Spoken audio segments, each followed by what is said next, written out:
ще имат последния шанс за квалификация на Олимпиадата в Лондон. Както виждате тук с мен има много фенове на волейбола, които подкрепиха всъщност отстранения треньор Радостин Стойчев. Тяхното мнение ще чуем след малко, както и ще очакваме от Радостин Стойчев да разберем неговото окончателно решение. Преди това, вижте хронологията на скандала и обрата с днешна дата. След 3 дни непрекъснат натиск на феновете и след като големите звезди на волейбола подкрепиха отстранения си треньор, днес беше ден за отстъпки.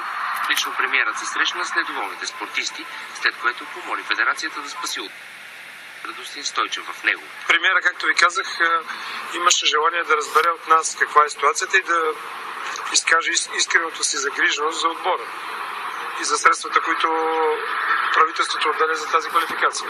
И ми се иска да говоря за условия. Аз никога не говоря за условия. Просто смятаме, че ситуацията такава, каквато е в момента, вече търпи. След срещата Стойчев не вярваше, че федерацията ще го върне на поста, а звездата на отбора Матей Казийски остана непреклонен. Ще играе само за старите си треньори. Аз ще изразя лично мнение. Това, което направиха, няма нищо в подкрепа на българския волейбол, точно обратното. И всеки, който разбира малко от волейбол, така го вижда. Не случайно в цял свят това е дискутирана тема и ни взимат на подпис за това нещо. В крайна сметка федерацията беше принудена да се подчини и на премиера, и на феновете и да предложи на Радостин Стойчев за връщане и нещо повече. С това решение мисля, че ние показваме много повече от извинение. Значи ние сме съгласни в името на волейбола този щаб и този отбор да продължи да работи така, както е работил.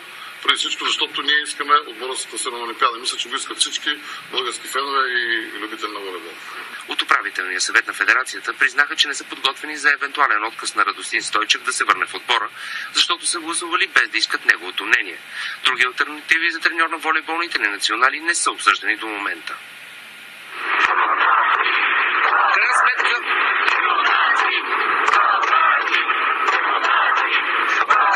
Решението на Радостин Стойчев все още остава загадка. Опитвахме се днес цял следобед да се свържем с него, но мобилният телефон не отговаряше, въпреки че все пак имахме уговорка да дойде тук, за да каже решението си. Но все пак да чуем мнението на феновете. До мен е председателя на фен-клуба, волейболния фен-клуб, господин Георги Христов. Какво смятате този всъщност скандал? Трябва ли Радостин Стойчев да загърби този скандал и да се върне заради феновете, заради отбора?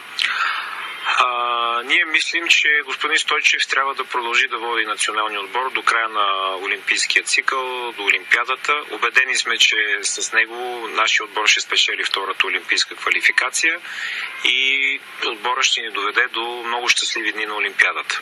Как смятате, това победа на феновете беше или просто ситуацията създаде една безизходица, в която не може да се намери друг треньор? Аз не мисля, че в ситуацията последните дни може да говорим за победа или за загуба. Мисля, че повечето страни в споровете тази седмица ще бъдат губещи. Федерацията беше непреклонна. Няма да върнем Радостин Стойчев, но го върнаха. Според нас решението на федерацията беше взето много емоционално в деня на загубата. Така, като от хора, които би трябвало да мислят стратегически, а не като нас, феновете, емоционално. Мисля, че те съвсем достойно днеска се поправиха в решението си. Всички се надяваме господин Стойчев да приеме новото предложение, да продължи да работи с отбора до края на Олимпиадата. Добре, благодаря ви много. Ние ще продължим да търсим господин Стойчев, за да разберем окончателното негово решение, дали ще се върне в националния отбор. Това е сега, колегите. Богомил Грозе за волейболните вълнения. Благодарим ти, Боги. Темата продължава и в спортните новини. Сега към